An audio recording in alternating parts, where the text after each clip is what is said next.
Merci. C'est peut-être le discours le plus important que j'ai jamais prononcé.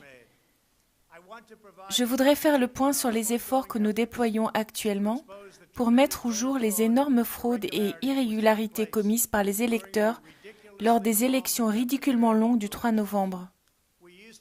Nous avions l'habitude d'avoir ce qu'on appelait le Election Day. Maintenant, nous avons des jours, des semaines et des mois d'élections. Et beaucoup de mauvaises choses se sont produites pendant cette période ridicule, surtout lorsqu'il ne faut presque rien prouver pour exercer notre plus grand privilège, le droit de vote. En tant que président, je n'ai pas d'autre devoir que de défendre les lois et la Constitution des États-Unis. C'est pourquoi je suis déterminé à protéger notre système électoral, qui est aujourd'hui soumis à un assaut et à un siège coordonné. Pendant les mois qui ont précédé l'élection présidentielle, nous avons été avertis qu'il ne fallait pas déclarer une victoire prématurée. On nous a répété qu'il faudrait des semaines, voire des mois pour déterminer le vainqueur, pour compter les bulletins de vote par correspondance et pour vérifier les résultats. On a dit à mon adversaire de se tenir à l'écart de l'élection, de ne pas faire campagne. Nous n'avons pas besoin de vous, nous l'avons, cette élection est terminée. En fait, ils ont agi comme s'ils savaient déjà qui serait le vainqueur. Ils avaient tout prévu. Et peut-être l'ont-ils fait. C'est vraiment très triste pour notre pays. Tout cela a été très très étrange dans les jours qui ont suivi l'élection. Nous avons été témoins d'un effort orchestré pour nommer un vainqueur alors même que de nombreux États clés étaient encore en train d'être comptés. Le processus constitutionnel doit pouvoir se poursuivre. Nous allons défendre l'honnêteté du vote en veillant à ce que chaque bulletin légal soit compté et qu'aucun bulletin illégal ne soit compté. Il ne s'agit pas seulement d'honorer les votes des 74 millions d'Américains qui ont voté pour moi. Il s'agit de faire en sorte que les Américains puissent avoir confiance dans cette élection et dans toutes les élections futures. Aujourd'hui, je vais détailler certaines des irrégularités, abus et fraudes choquantes qui ont été révélées ces dernières semaines. Mais avant d'exposer une petite partie des preuves que nous avons découvertes, et nous avons découvert beaucoup de preuves, je veux expliquer le système de vote par correspondance corrompu que les démocrates ont systématiquement mis en place et qui a permis de modifier le vote, en particulier dans les États clés qu'ils devaient gagner. Ils ne savaient tout simplement pas que cela allait être si difficile parce que nous étions en tête dans chaque État clé de beaucoup plus que ce qu'ils pensaient possible. Bien que l'on ait compris depuis longtemps que la machine politique démocrate se livre à des fraudes électorales, de Détroit à Philadelphie, en passant par Milwaukee, Atlanta et bien d'autres endroits encore. Ce qui a changé cette année, c'est la volonté implacable du Parti démocrate d'imprimer et d'envoyer par la poste des dizaines de millions de bulletins, envoyés à des destinataires inconnus sans pratiquement aucune garantie de quelque nature que ce soit. Cela a permis des fraudes et des abus d'une ampleur jamais vue auparavant en utilisant la pandémie comme prétexte. Les politiciens et les juges démocrates ont modifié radicalement les procédures électorales quelques mois, voire quelques semaines avant les élections du 3 novembre. Les corps législatifs ont très rarement été impliqués et d'un point de vue constitutionnel, ils ont dû l'être. Mais très rarement, et vous verrez qu'en continuant à porter plainte, ce qui s'est passé est constitutionnellement absolument incorrect, même d'un point de vue juridique. De nombreux États tels que le Nevada et la Californie ont envoyé des millions de bulletins de vote en direct à chaque personne figurant sur leur liste électorale. Que ces personnes aient demandé des bulletins ou non, qu'elles soient mortes ou vivantes, elles ont obtenu des bulletins. D'autres États comme le Minnesota, le Michigan et le Wisconsin ont institué le vote par correspondance universelle en plein milieu d'une année électorale, en envoyant des formulaires de demande de vote par correspondance à tous les électeurs, quel que soit leur rôle, sans savoir qui ils étaient. Cette expansion colossale du vote sur le continent a ouvert les vannes à une fraude massive. Il est bien connu que les listes électorales sont remplies de personnes qui n'ont pas légalement le droit de vote, y compris celles qui sont décédées, celles qui ont quitté leur État et même qui ne sont pas des citoyens de notre pays. En outre, les registres sont truffés d'erreurs, de mauvaises adresses, de doublons et de bien d'autres problèmes. Cela n'est pas contesté. Cela n'a jamais été contesté. Des dizaines de comtés dans les principaux États clés ont plus d'électeurs inscrits sur les listes que de citoyens en âge de voter, dont 67 comtés du Michigan. Et tout cela est prouvé. Au Wisconsin, le comité électoral de l'État n'a pas pu confirmer la résidence de plus de 100 000 personnes, mais a refusé à plusieurs reprises de retirer ces noms de ses listes électorales avant l'élection. Ils savaient pourquoi personne d'autre ne l'avait fait. Mais moi, je le savais. Ce sont des électeurs illégaux. C'est une parodie qu'en 2020, nous n'ayons aucun moyen de vérifier l'éligibilité de ceux qui ont voté à une élection si importante, ou de déterminer qui ils sont, s'ils vivent dans l'État ou s'ils sont même citoyens américains. Nous n'en avons aucune idée. Nous avons dans les États clés des infractions majeures ou une fraude pure et simple qui est bien plus importante en nombre ou en vote que ce dont nous avons besoin pour renverser les résultats d'un État. En d'autres termes, dans le Wisconsin par exemple, nous avons perdu miraculeusement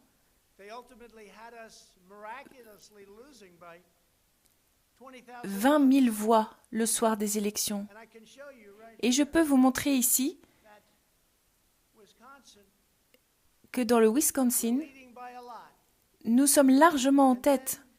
Et ensuite, à 3h42 du matin, il y a eu ceci, une énorme perte de voix, principalement pour Biden, presque entièrement pour Biden. Et à ce jour, tout le monde essaye de savoir d'où cela vient.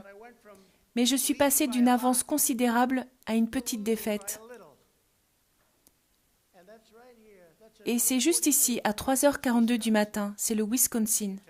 Une chose terrible, terrible, terrible. Mais nous aurons bien plus que les 20 000 voix nécessaires pour renverser l'État. Si nous avons raison sur la fraude, Joe Biden ne peut pas être président. Nous parlons de centaines de milliers de votes, de chiffres que personne n'a jamais vus auparavant. À titre d'exemple, dans certains États, nous serons en dessous de 7 000 votes. Mais nous trouverons plus tard 20 000, 50 000, 100 000, 200 000 divergences ou votes frauduleux, et cela inclut les votes qui n'étaient pas autorisés à être vus par les observateurs républicains.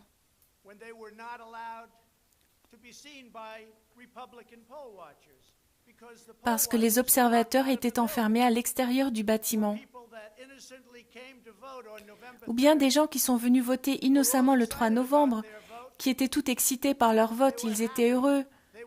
Ils étaient fiers d'être citoyens des États-Unis d'Amérique. Et ils se sont présentés et ils ont dit « on aimerait voter » et on leur a dit qu'ils ne pouvaient pas voter. « Je suis désolé », on leur a dit, « je suis désolé. Vous avez déjà voté par correspondance. Félicitations. Nous avons déjà reçu un bulletin de vote, vous ne pouvez donc plus voter. » Ils ne savaient pas quoi faire. Ils n'avaient personne à qui se plaindre. La plupart sont partis et ont dit « mais c'est étrange ». Et beaucoup de gens se sont plaints et se sont plaints avec véhémence. Et dans beaucoup de cas, ils ont rempli un bulletin provisoire qui n'a presque jamais été utilisé. Mais dans presque tous les cas, il s'agissait d'un vote pour Trump. En d'autres termes, ils sont allés voter et on leur a dit qu'ils avaient déjà voté, alors qu'ils n'avaient pas voté. Et ils sont partis, ils ont ressenti de l'horreur. Ils ont perdu le respect pour notre système. Et cela s'est produit des dizaines de milliers de fois dans notre pays. C'est dire à quel point les démocrates étaient désespérés. Ils remplissaient des bulletins de vote de personnes ne sachant même pas si ces personnes allaient se présenter. Et quand elles se présentaient, ils disaient « Désolé, vous avez déjà voté ».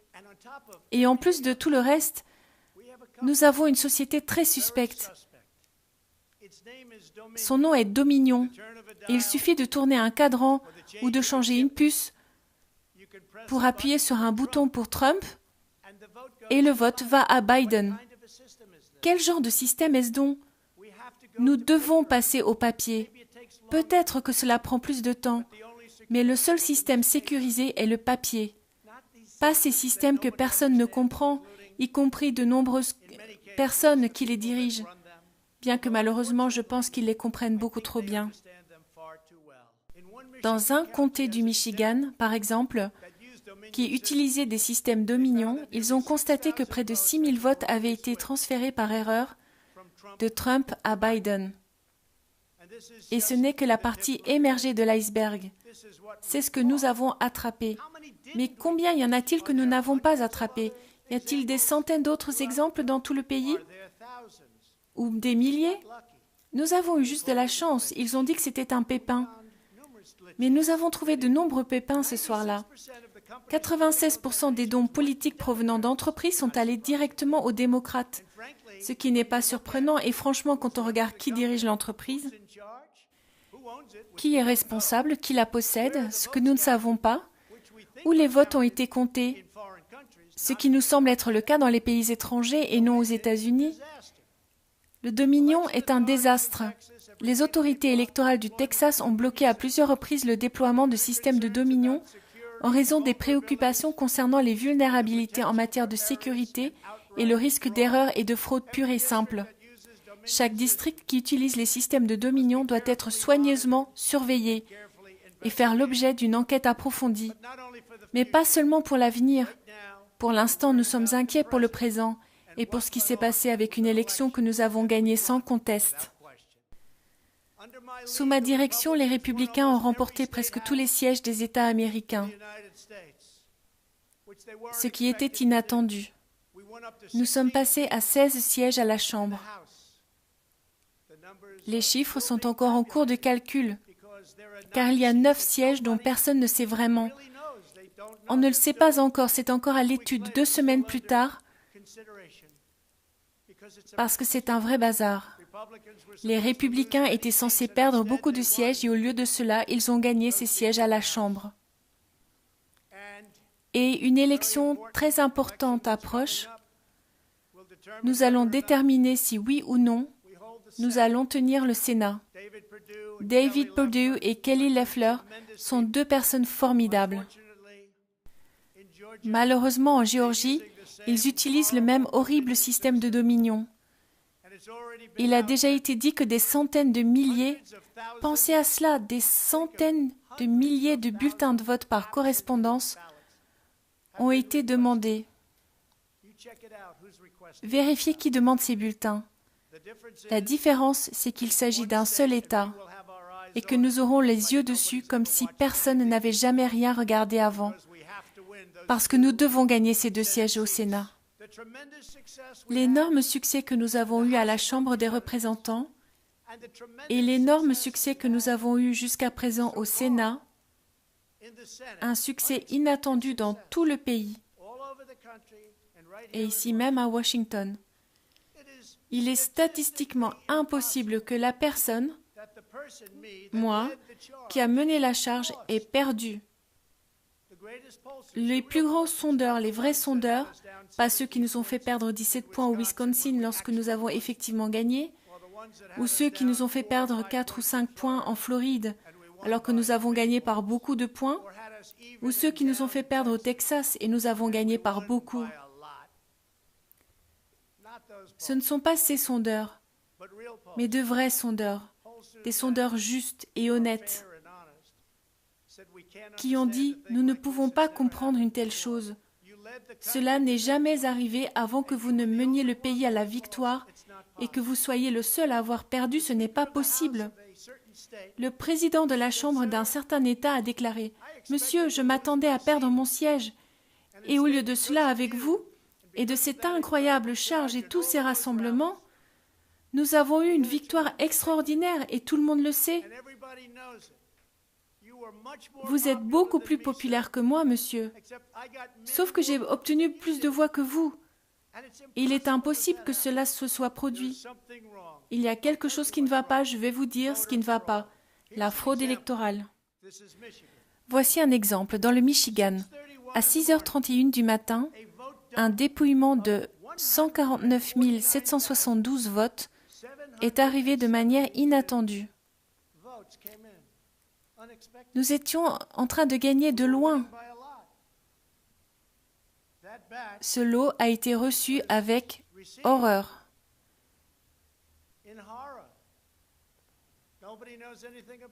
Personne ne sait rien. D'ailleurs, regardez la ligne.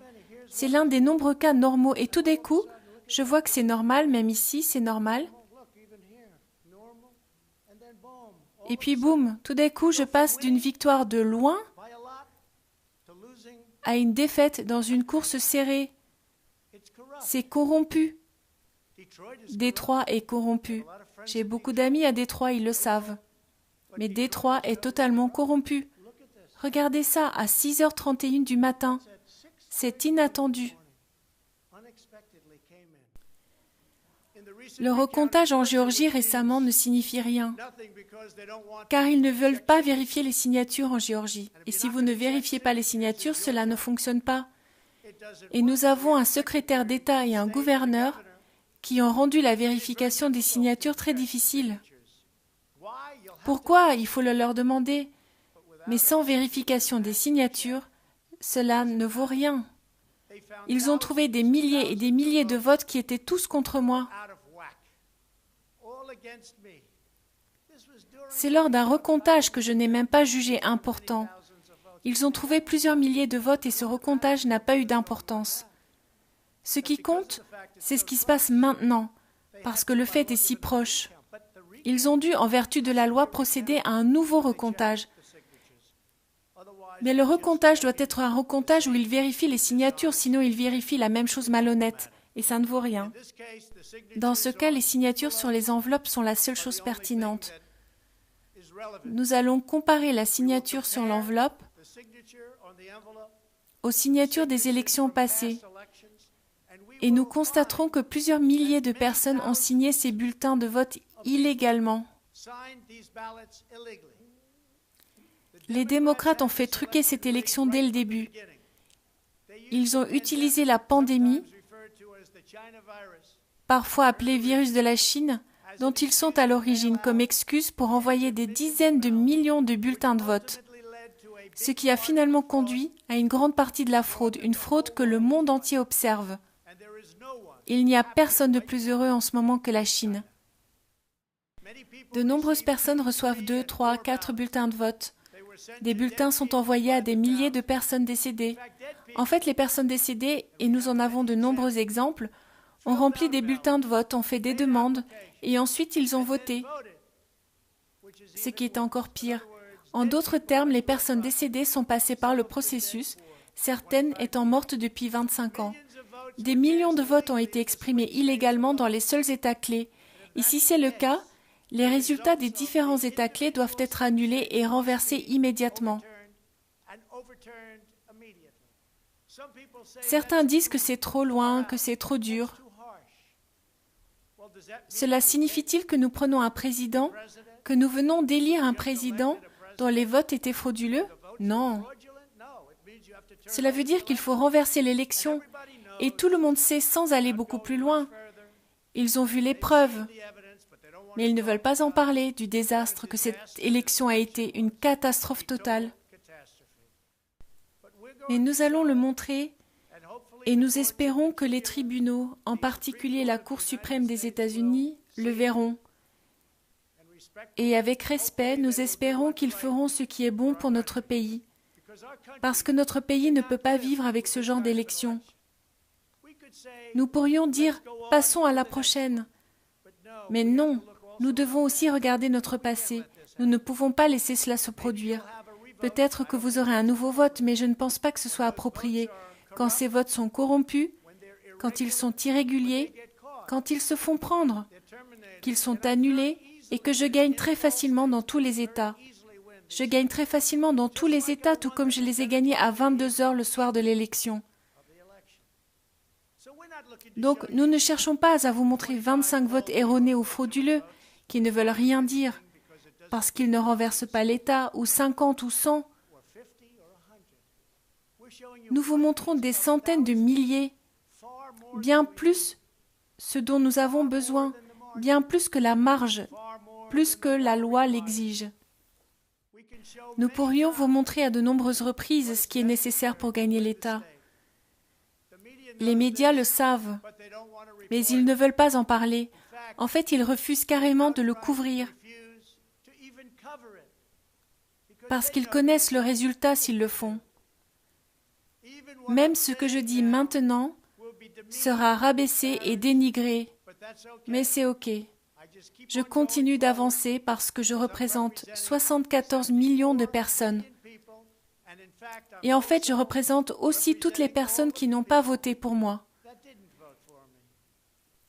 L'escroquerie au vote par correspondance est la dernière partie de leur effort de 4 ans pour renverser les résultats de l'élection de 2016. Et c'est comme si on vivait en enfer. Nos adversaires ont prouvé à maintes reprises encore et encore qu'ils sont prêts à dire et à faire n'importe quoi pour revenir au pouvoir. Les forces corrompues qui enregistrent des électeurs morts et remplissent les urnes sont les mêmes personnes qui ont perpétré un canular bidon et frauduleux après l'autre. Vous le voyez depuis 4 ans maintenant. Ces intérêts bien ancrés s'opposent à notre mouvement parce que nous faisons passer l'Amérique en premier. Ils ne font pas passer l'Amérique en premier.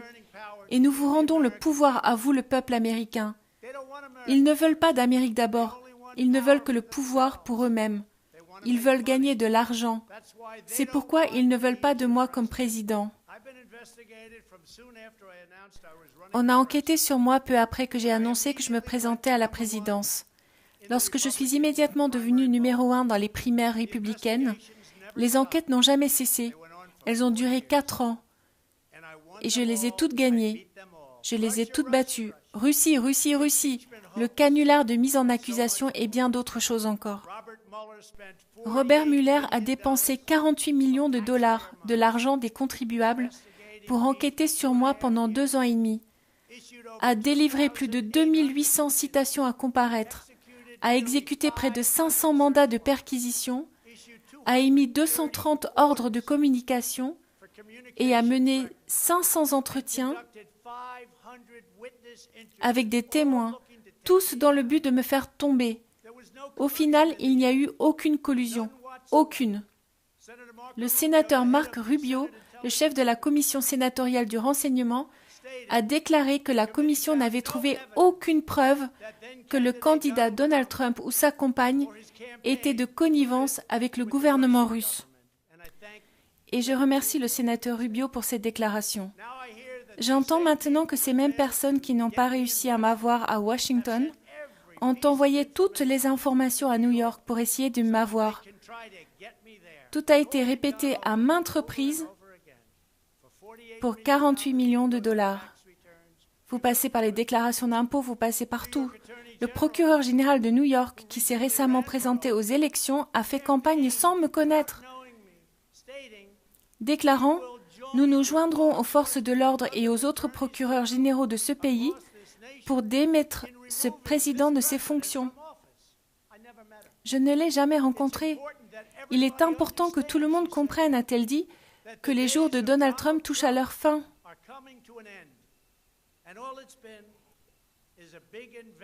Et tout ce qu'ils ont fait, c'est une grande enquête à Washington et à New York et partout ailleurs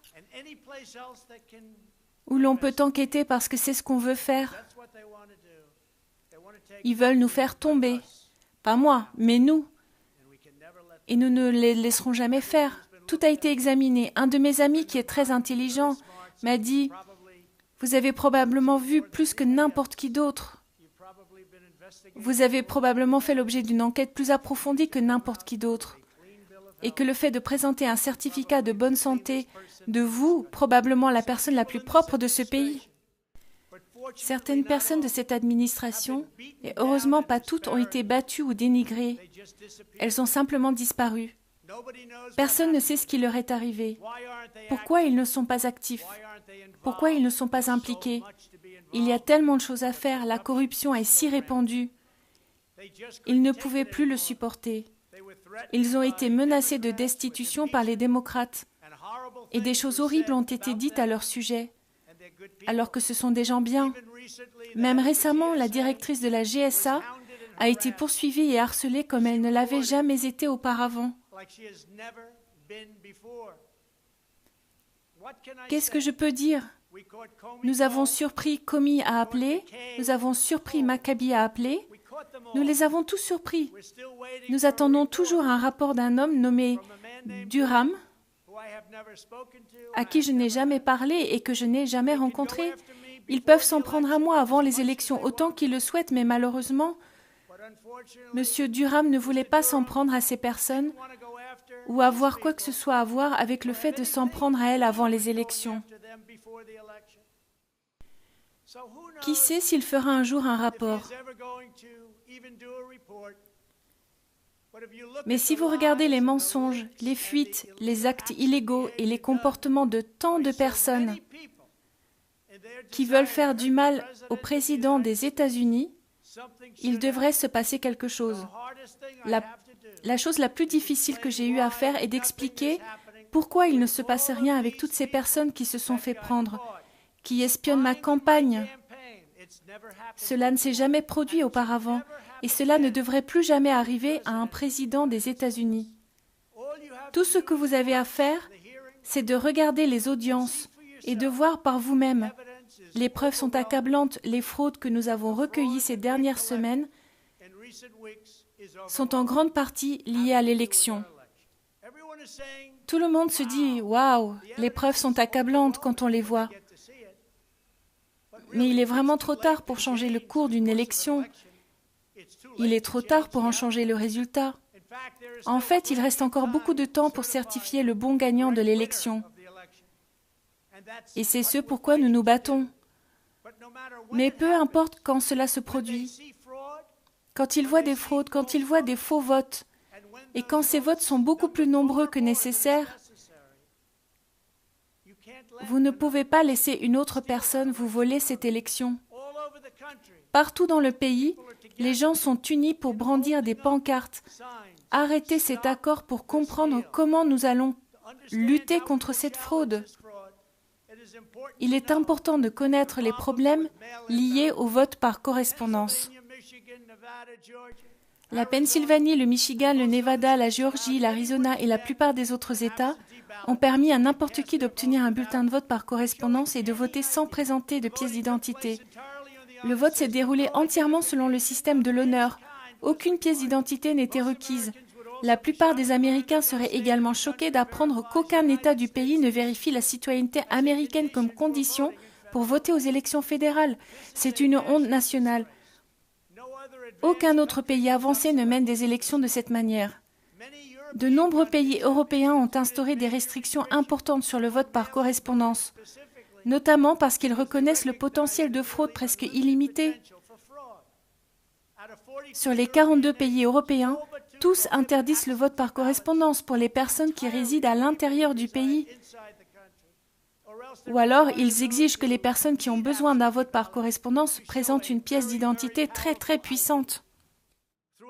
Tout au long des efforts déployés par les démocrates pour étendre considérablement le vote par correspondance, les dirigeants des partis démocrates ont également travaillé sans relâche pour bloquer les mesures destinées à protéger contre la fraude, telles que la vérification de la signature, la vérification de la résidence ou l'identification de l'électeur. Et il était simplement impensable de demander la confirmation de la citoyenneté. Pouvez-vous croire ça? Ce ne sont pas des actions de personnes qui veulent des élections équitables. Ce sont les actions de personnes qui veulent voler les élections, qui sont prêtes à créer la fraude. La seule raison concevable pour laquelle vous bloqueriez les mesures de bon sens visant à vérifier l'éligibilité légale au vote est que vous essayez d'encourager et de permettre de commettre des fraudes. Il est important que les Américains comprennent que ces modifications destructrices de nos lois électorales ne constituaient pas une réponse nécessaire à la pandémie. La pandémie a simplement donné aux démocrates une excuse pour faire ce qu'ils essayent de faire depuis de nombreuses années. En fait, le tout premier projet de loi que les démocrates de la Chambre ont présenté lorsque Nancy Pelosi est devenue présidente était une tentative de rendre obligatoire le vote par correspondance universel et d'éliminer des mesures telles que l'identification des électeurs qui est si nécessaire. L'érosion dramatique de l'intégrité de nos élections était la priorité numéro 1 des démocrates, pour une raison simple. Ils voulaient voler l'élection présidentielle de 2020. Tous les efforts des démocrates pour étendre le vote par correspondance ont jeté les bases de la fraude systématique et généralisée qui s'est produite lors de cette élection. En Pennsylvanie, un grand nombre de bulletins de vote par correspondance ont été traités illégalement. Et en secret à Philadelphie et dans les comtés d'Allegheny, sans la présence de nos observateurs. Ils n'étaient pas autorisés à être présents, en fait, ils n'étaient même pas autorisés à entrer dans la même pièce. Ils ont été jetés hors du bâtiment, et ils ont essayé de regarder de l'extérieur à l'intérieur, mais il n'y avait aucun moyen de voir, parce qu'il n'y avait pas de fenêtres, et les fenêtres qui étaient là étaient condamnées. Les démocrates se sont même rendus à la Cour suprême de Pennsylvanie pour empêcher les observateurs d'y avoir accès. Il n'y a qu'une raison possible pour que la machine politique démocrate corrompue s'oppose à la transparence lors du décompte des votes. C'est parce qu'ils savent qu'ils cachent une activité illégale. C'est très simple. C'est un préjudice flagrant, inexcusable et irréversible qui entache toute l'élection. Pourtant, cette pratique sans précédent d'exclusion de nos observateurs de vote comme certains les appellent, s'est produite dans des villes gérées par des démocrates et dans des États clés de tout le pays. Voici quelques-uns des faits supplémentaires que nous avons découverts. De nombreux électeurs dans toute la Pennsylvanie ont reçu 2 bulletins de vote par la poste dans la même enveloppe et beaucoup d'autres ont reçu des bulletins de vote par correspondance pour lesquels ils n'ont jamais fait de demande. Si bien qu'un grand nombre d'entre eux ont reçu des bulletins dont ils ne savaient même pas à quoi ils servaient. Et encore une fois, beaucoup ont reçu plus d'un bulletin. Dans certains cas, plus de 2 bulletins. Et il se trouve qu'ils sont pour la plupart des démocrates. Dans le comté de Fayette en Pennsylvanie, de nombreux électeurs ont reçu des bulletins déjà remplis. Ils ne savaient pas ce qui s'était passé. Dans le comté de Montgomery en Pennsylvanie, un observateur a entendu des électeurs non inscrits se faire dire de revenir plus tard pour essayer de voter sous un autre nom. Des dizaines de milliers d'électeurs dans toute la Pennsylvanie ont été traités différemment selon qu'ils étaient républicains ou démocrates. Les électeurs qui ont soumis des bulletins de vote erronés et certains bureaux de vote démocrates ont été informés et invités à corriger leurs bulletins, tandis que les bureaux de vote républicains et en particulier les électeurs républicains n'ont pas été informés, ce qui constitue une violation flagrante de la clause de protection égale de la Constitution des États-Unis. Si vous êtes un démocrate, nous allons arranger votre bulletin de vote pour qu'il soit parfait. Si vous êtes républicain, n'en parlons même pas. Dans le Michigan, une employée de la ville de Détroit a vu des employés de la ville entraîner des électeurs à voter démocratiquement, tout en les accompagnant pour surveiller pour qui ils votaient, violant ainsi la loi et le caractère sacré du vote secret. Vous ne pouvez pas faire ça. La même employée dit qu'on lui a demandé de ne pas demander de pièce d'identité et de ne pas valider les signatures. On lui a également dit d'antidater illégalement les bulletins de vote, dont beaucoup ont été reçus après la date limite. C'est tellement inconstitutionnel. Et elle estime que des milliers et des milliers de bulletins de vote ont été antidatés de manière incorrecte par elle et par beaucoup d'autres. D'autres témoins à Détroit ont également vu des fonctionnaires électoraux compter de nombreuses fois des lots des mêmes bulletins de vote et dupliquer illégalement des bulletins de vote. Un observateur a témoigné avoir vu des boîtes et des urnes de bulletins portant toutes la même signature. Un autre observateur à Détroit a témoigné sous serment avoir vu d'innombrables bulletins de vote non valables qui n'appartenaient pas à des électeurs dûment inscrits, puis avoir vu des travailleurs électoraux du comté de Wayne entrer de fausses dates de naissance dans le système afin de les compter illégalement. Les témoins des signatures des déclarations sous serment, en d'autres termes, vous allez en prison si vous mentez, attestent qu'après que les agents électoraux aient annoncé que les derniers votes par correspondance avaient été reçus, un lot de dizaines de milliers de bulletins de vote est arrivé, dont beaucoup sans enveloppe. Tous ces bulletins de vote étaient destinés à des démocrates. Dans le Wisconsin, un nombre record d'électeurs ont été classés comme étant indéfiniment confinés. Une réserve de statut pour les personnes gravement handicapées, ainsi que pour les personnes âgées, qui leur permet de voter sans présenter de pièce d'identité. L'année dernière, environ 70 000 personnes ont réclamé ce statut dans tout l'État. Cette année, le nombre d'électeurs a miraculeusement atteint près de 250 000 après les élections dans les comtés de Milwaukee et de Dane. Ce sont deux lieux politiques les plus corrompus de notre pays. Ils ont exhorté les citoyens à s'inscrire indûment sous ce statut et ils l'ont fait, à des niveaux qui n'existent même pas. Dans le Wisconsin, il y a environ 70 000 bulletins de vote par correspondance qui n'ont pas la demande de vote par correspondance, comme l'exige la loi. En Géorgie, 9 observateurs ont témoigné avoir vu d'innombrables bulletins irréguliers, sans les plis ou les marques typiques, ce qui indique que les bulletins ne sont pas arrivés dans les enveloppes comme requis. Une observatrice du comté de Fulton a estimé qu'environ 98% du grand nombre de bulletins exceptionnellement vierges dont elle a été témoin étaient destinés à Biden, un nombre très inhabituel. En outre, des milliers de bulletins non comptés ont été découverts dans les comtés de Floyd, Fayette et Walton quelques semaines après l'élection, et ces bulletins provenaient pour la plupart d'électeurs pour Trump. Ils n'ont pas été comptés, ils provenaient d'électeurs pour Trump. À Détroit, tout le monde a vu l'énorme conflit et l'horrible façon dont les deux solliciteurs républicains ont été traités, parce qu'ils ne voulaient pas voter quand ils ont vu que 71% des circonscriptions n'étaient pas équilibrées. Et puis, il y a eu plus de votes qu'il n'y a eu d'électeurs. Pensez-y, vous avez plus de votes que d'électeurs. C'est facile à comprendre. En Arizona, les électeurs dont les bulletins de vote produisaient des messages d'erreur provenant des machines se voyaient dire d'appuyer sur un bouton qui faisait que leur vote n'était pas pris en compte. Toujours en Arizona, le procureur général a annoncé que des bulletins de vote par correspondance avaient été volés dans les boîtes aux lettres et cachés sous une pierre. Dans le comté de Claw, au Nevada, où résident la plupart des électeurs de l'État, les normes relatives à la correspondance d'une signature à l'aide de la machine de vérification de signature ont été intentionnellement abaissées pour permettre le comptage d'un grand nombre de bulletins qui autrement n'auraient jamais été réunis.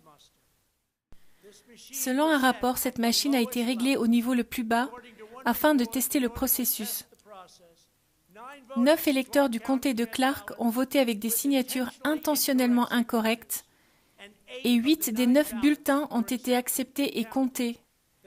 Ils ont dit que vous pouviez signer votre nom en tant que Père Noël et que ce serait accepté. La semaine dernière, la commission du comté de Claw a rejeté les résultats d'une élection locale après que le registreur ait déclaré, je cite, « avoir trouvé des divergences que nous ne pouvons pas expliquer ». Dans le Nevada également, certains électeurs ont participé à un tirage au sort pour gagner plus d'une douzaine de cartes cadeaux d'une valeur de 250 $ s'ils pouvaient prouver qu'ils avaient voté. Ce tirage a eu lieu dans des réserves indiennes. L'une des indications les plus significatives d'une fraude généralisée est le taux de rejet extraordinairement bas des bulletins de vote par correspondance dans de nombreux États clés.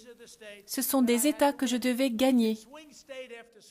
Dans tous les États clés, le nombre de bulletins rejetés a été considérablement plus faible que ce à quoi on aurait pu s'attendre sur la base de l'expérience passée, ce qui signifie des années et des années de vote. En Géorgie, seulement 0,2%, c'est-à-dire nettement inférieur à 1%, des bulletins de vote par correspondance ont été rejetés. En d'autres termes, presque aucun n'a été rejeté. Ils ont tout gardé. Rien n'a été rejeté, pratiquement. Par rapport aux 6,4% de 2016, il y a ceux qui pensent que 6,4% est un chiffre bas. Alors pensez à cela. Presque aucun n'a été rejeté. et aux élections précédentes, il y a eu un rejet de 6,4%. Nous avons constaté des baisses similaires en Pennsylvanie, au Nevada et au Michigan.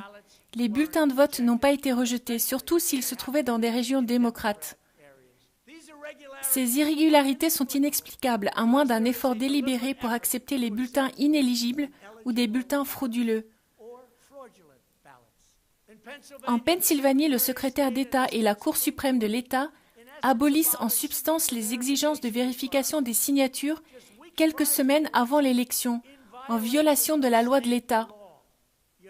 Il n'est pas permis de faire cela, cela doit être approuvé par le corps législatif. Un juge ne peut pas le faire, un État ne peut pas le faire, un fonctionnaire ne peut pas le faire. Le seul qui puisse le faire est le corps législatif. La raison en est claire. Ils ne vérifient pas les signatures car ils savent que les bulletins n'ont pas été remplis par les électeurs au nom desquels ils ont été déposés. En d'autres termes, les gens les ont remplis sans qu'il y ait de lien avec le nom du bulletin de vote. Un simple recomptage des bulletins dans ces circonstances ne fait qu'aggraver la fraude. La seule façon de déterminer s'il y a eu un vote honnête est de procéder à un examen complet des enveloppes dans les États concernés. Vous constaterez que beaucoup d'entre elles, des dizaines de milliers, portent des signatures frauduleuses. Un audit complet est nécessaire pour s'assurer que seuls les bulletins légaux des électeurs légalement inscrits et correctement déposés sont inclus dans le décompte final. Cette élection est le théâtre d'une grande fraude électorale, une fraude comme on n'en avait jamais vu auparavant. Il s'agit de surveillants de scrutin qui n'ont pas été autorisés à regarder, ce qui est illégal. Il s'agit de bulletins de vote qui ont afflué et dont personne, sauf quelques-uns, ne savait d'où ils venaient, mais qui ont été comptés et qui n'étaient pas pour moi. Il s'agit d'une avancée importante le soir des élections, une avancée extraordinaire, une avancée où l'on me félicitait pour une victoire facile et décisive et qui, soudain, le matin ou quelques jours plus tard, se sont rapidement évaporées. Il s'agit d'un nombre de bulletins de vote qui ont été envoyés sans que personne ne sache d'où ils venaient. Il s'agit de machines qui étaient défectueuses, de machines qui ont été arrêtées à certains moments de la soirée pour miraculeusement s'ouvrir avec plus de votes. Il s'agit de beaucoup d'autres choses, mais surtout de fraude. Cette élection a été truquée, tout le monde le sait. Cela ne me dérange pas de perdre une élection, mais je veux perdre une élection juste et équitable. Ce que je ne veux pas, c'est qu'on la vole au peuple américain. C'est pour cela que nous nous battons, et nous n'avons pas le choix de le faire. Nous avons déjà la preuve, il est très clair que de nombreuses personnes, dans les médias et même des juges, ont jusqu'à présent refusé de l'accepter. Ils savent que c'est vrai, ils savent que c'est là, ils savent qui a gagné l'élection, mais ils refusent de dire que vous avez raison. Notre pays a besoin de quelqu'un pour dire que vous avez raison. En fin de compte, je suis prêt à accepter tout résultat d'élection exact. Et j'espère que Joe Biden l'est aussi. Mais nous en avons déjà la preuve. Nous avons déjà des dizaines de milliers de bulletins de vote de plus que ce dont nous avons besoin pour renverser tous ces États dont nous parlons. Il s'agit d'une élection pour la plus haute fonction dans le plus grand pays de l'histoire du monde. Tout Américain raisonnable devrait pouvoir convenir, sur la base de ce que nous avons déjà documenté, que nous avons besoin d'une analyse systématique des bulletins de vote par correspondance pour examiner les enveloppes. Il s'agit de la signature, et si elle figure sur les enveloppes, nous ne pouvons que les examiner. Et cela nous dira tout. C'est le minimum absolu auquel nous devons nous attendre. Il ne s'agit pas seulement de ma campagne, bien que cela ait beaucoup à voir avec la personne qui sera votre prochain président. Il s'agit de restaurer la foi et la confiance dans les élections américaines. Il s'agit de notre démocratie et des droits sacrés pour lesquels des générations d'Américains se sont battus, ont saigné et sont morts. Rien n'est plus urgent ni plus important. Les seuls bulletins de vote qui devraient compter dans cette élection sont ceux déposés par les électeurs éligibles qui sont citoyens de notre pays, résidents des États dans lesquels ils ont voté et qui ont déposé leur bulletin de vote de manière légale avant la date limite légale. En outre, nous ne devons plus jamais avoir d'élections dans lesquelles il n'existe pas de système fiable et transparent pour vérifier l'identité et le lieu de résidence de chaque personne qui vote. Un bulletin de vote qui nous est très cher. De nombreuses personnes très intelligentes m'ont félicité pour tout ce que nous avons fait. Les plus grandes réductions d'impôts de l'histoire, les plus grandes réductions de la réglementation de l'histoire, nous avons reconstruit notre armée, nous avons pris soin de nos vétérans comme jamais auparavant, de la force spatiale et de bien d'autres choses encore. Mais ils ont poursuivi en disant, aussi grand et important que ces événements aient été, la plus grande réussite de votre présidence sera exactement ce que vous faites en ce moment.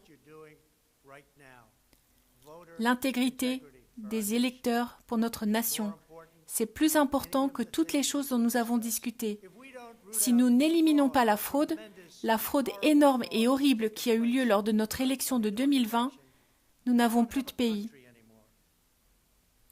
Donc, avec la détermination et le soutien du peuple américain, nous allons rétablir l'honnêteté et l'intégrité de nos élections et nous allons restaurer la confiance dans notre système du gouvernement.